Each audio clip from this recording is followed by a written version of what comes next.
Hey guys, Aston the Running Guy here, welcome back. Today I've got another special guest for you.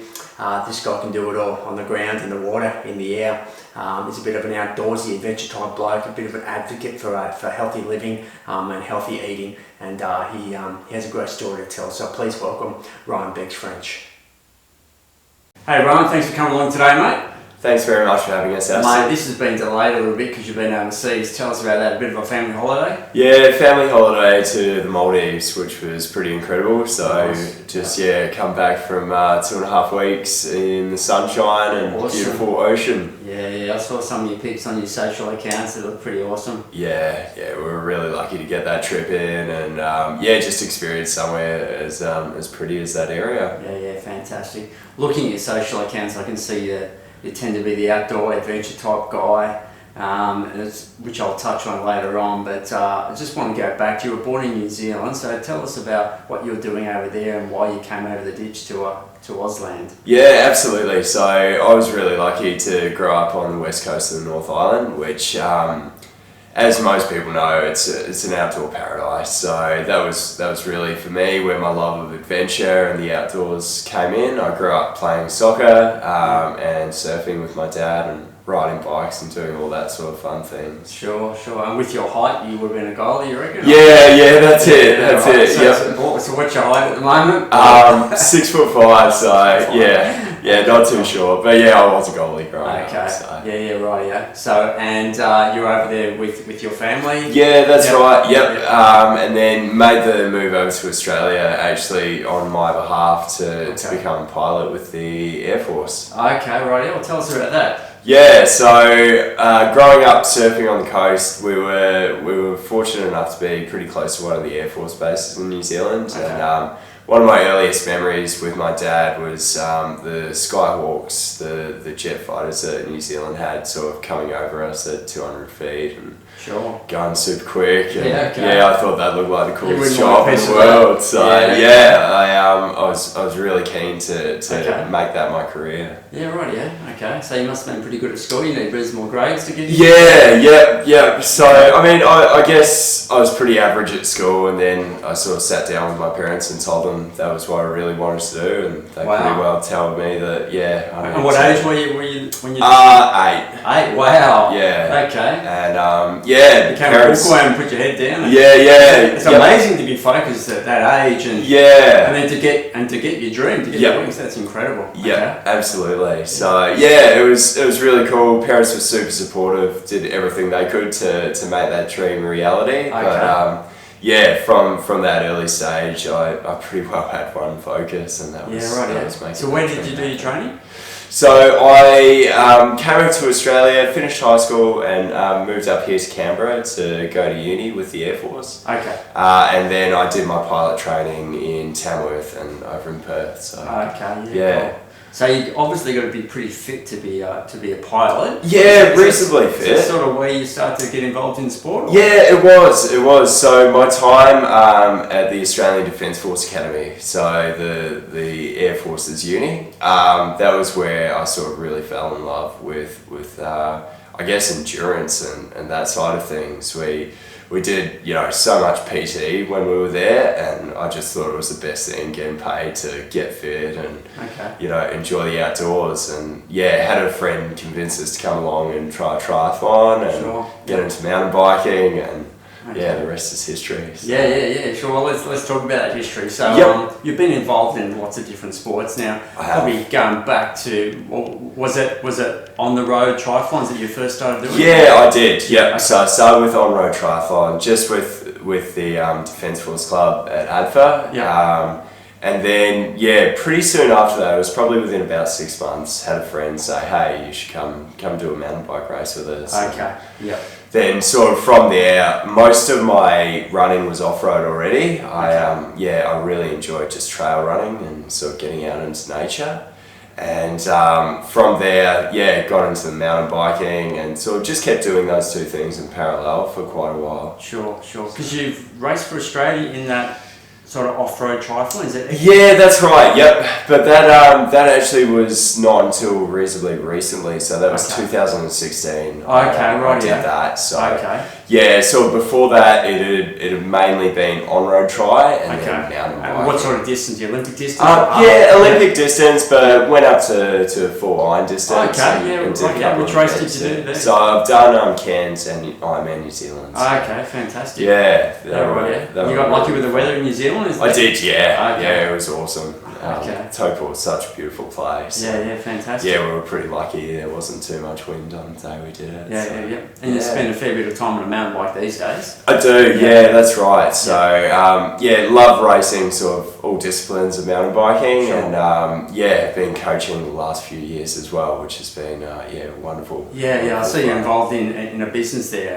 Yep. So a friend of mine, Dylan Cooper, started Ride Technics, basically out of his racing and that side of things, and getting requests for coaching. And, sort of as our friendship evolved, I became involved with that coaching as well. That's that Stromway, it's amazing, isn't it? Oh yeah, we're so spoiled here in Canberra. Yeah, it is. Yeah, absolutely. So that's been a really fun journey over the past few years. Yeah. And let's go back to the off-road triathlons, because there's a big race that's on here every year, the Sri Shimno Triple Triathlon. Yeah, that's right. You're the current course record holder of that. Yep. I think you've won it 3 times. Yep, Tell us about that race. Yeah, so when we were at uni, my wife Amy, myself and a friend Scott, we did it as a team. So I rode, Amy swam and Scott ran, and we just thought it was the neatest event, the scenic tour of Canberra. And I remember that first year seeing the people who soloed it, and I was like, that is crazy. Like, just such a massive day out. Lots of hills. Lots of hills, lots of transitions, and the swimming at each of the individual lakes. Exactly right. Yeah. So I thought at that point, I'm like, this is definitely an event I've got to do solo one day. And it was actually when I was over in Perth on pilot's course, and Amy was away with work. I thought that was the chance to have a bit of a go. Okay. Yeah, and you're going to do it again this year? Maybe, yes. Okay. I wouldn't mind it. But just everything in life's pretty busy at the moment, so I'm not sure the training's quite going to be at a level that I'd be happy with. So. Well, we just do it anyway. I probably will end up doing that. So. Yeah, for sure. And road marathon running, you've had a touch of that? Yeah, I had a bit of a go at that. Definitely something I'd like to do some more of. Okay, sure. I've done just the one sort of standalone marathon. Obviously, did the couple. Some off the bike, a couple off the bike. But I'd really love to go a little bit quicker than I did last time. So it's a bit of a magnet road marathon. It is, it's sort of that benchmark, right? And, it is. And it is a really cool distance, and a really good test. So. Just a local one? Have you got any ideas of some majors around the world? Or? No, I'm pretty happy. So it's just the distance you want to challenge yourself with? Exactly. I guess I've got, time goals in mind that, would be really nice to one day achieve. And Fantastic. Just tip and it'll take a few years to get there, so as long as you've got a fair good time frame there. And that's it. No pressure. Just keep enjoying the outdoors. Unreal. And you're into vegan eating? That's right. Always sort of been down that track with a real healthy plant-based diet? My wife Amy actually introduced me to the idea of vegetarianism pretty early on when I was doing my triathlon training, and I thought, far out, that's a really cool idea. So went was veggie for 8 years and really enjoyed it, felt great sort of on that diet. And then when we were doing some travel through Europe, we met some amazing people who had come at veganism from the perspective of self-sufficiency. So that really excited us, being able to produce and eat our own food. That was sort of what made us go from veggie to vegan. And really haven't looked back. That's been a bit over 4 years now. And my whole family are vegan. And So you're growing your own stuff and exactly. So that's a work in progress. A bit tricky here in Canberra. Zero rainfall, but Well, you've spoken about possibly heading back to New Zealand. Maybe you get a property there where you. Maybe down the track. That'd be really cool. And I guess having somewhere with a bit better water security and Okay. access to really good soil would be helpful for sure. But Yeah, for sure. having our sort of learning experience here in Canberra will probably make anywhere pretty easy to grow food after this. So Yeah, it's okay. great. Okay. Now let's go back to the Royal Air Force. Yep. With the flying there. Yeah. It must be an incredible experience. I mean, you said you were 6'5", was it? Yeah, that's so right. Was the dream to become like a fighter pilot, and you sort of kept growing too much, or? Well, yeah, my dream was always to be a fighter pilot. Okay, for sure. bit of Top Gun stuff. Yeah. And I was lucky to go for a ride on a Hornet Okay. with a friend and check that all out. But as I sort of progressed through pilot's course, my dreams sort of evolved a little bit to want to, I guess, do something that I found or I thought was a bit more useful. So I really wanted to fly transport, and that way sort of be more involved in sort of relief work and disaster relief. Okay, sure. And so that was what really appealed to me about the heavy transport and going down that path. Okay, yeah. And the work-life balance was a little bit better than fast jets, where it's pretty hardcore little world there. Yeah, and you could actually fit in the cockpit? Or? Yeah, I could. The actual limiting factor was our training aircraft, the PC-9. Yeah. And I was pretty aware that I was actually too tall, but I just slumped whenever I got measured, so that I was under the limit. I was kind of aware that if I ever ejected, I was in trouble and I was probably going to lose my legs. But I kind of, in my mentality at that point in my life, I was happy to accept that risk. Okay. And do you do any flying today, or? Yeah, so I do paragliding now, which has been an evolution this year for me, and it was actually one of my Air Force friends who got me into it. And he's like, this is right up your alley. It's sort of endurance sport. There's free flight, so I chuck backpack on and I go hiking out into the mountains. And, unreal. Yeah, it's a pretty incredible feeling. You don't do any crazy base jump or anything like that? No, that was kind of the deal that Amy made with me, because I've always dreamt of base jumping. I thought that would be the ultimate. What about that shoot? You know, they have those sky suits. It looks incredible. That's nuts, isn't it? Absolutely. Would you even consider doing it? I think it would be brilliant. But Amy doesn't want a solo parent, so she's banned me from base jumping and paragliding, sort of the compromise there. Which when I watch those videos on YouTube, I mean, is that legit? The guys filming? I mean, that is unbelievable. Oh, it is. Yeah, what they're capable of is pretty next level. So. Okay. Yeah. So no, look, that's been a really fun evolution, and maybe that's something that I'll end up racing one day. There's some pretty neat sort of cross country events all around the world with paragliding. Okay. So combinations of running and hiking and flying off hills.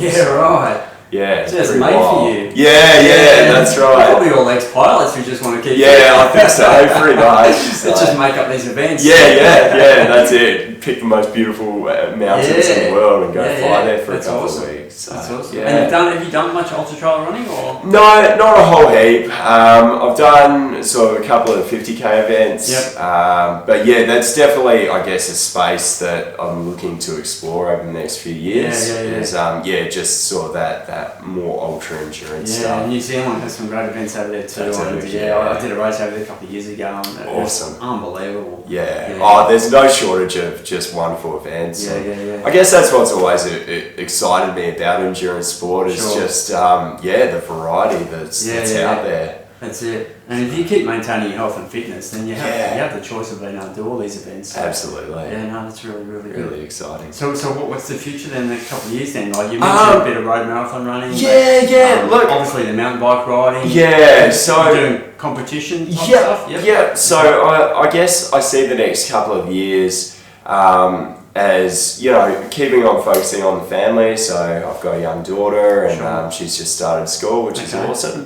But around that, I'd love to keep expanding the mountain biking. So particularly getting into sort of the more enduro space. It's a style of riding that I'm really enjoying at the moment. Multi-stage type, multi-day type stuff? Oh, no, like as in sort of downhill enduro. More sort of that gravity oriented riding. Yep. The challenge and sort of pushing the limits in quite a different space to what I have in the Yeah, past is really exciting. Yeah. So doing that, and then upping my skills with paragliding, and just seeing right. what happens with that over the next couple of years. Yeah. Those are probably the two spaces that I'm really enjoying at the moment. Yeah. So Yeah, that's fantastic. yeah. Yeah, excellent. All right, Rowan, well, thanks. That was really, really good, mate. Well, all the best for the future with your family and your health, and I look forward to seeing some of your results in the future, and I'll keep looking at all your social accounts. I might put some of those links down the bottom if guys want to follow along. For sure. And thanks again. No, thanks heaps for having us along, Aston. Really nice to chat. No worries. Cheers, mate. Cheers.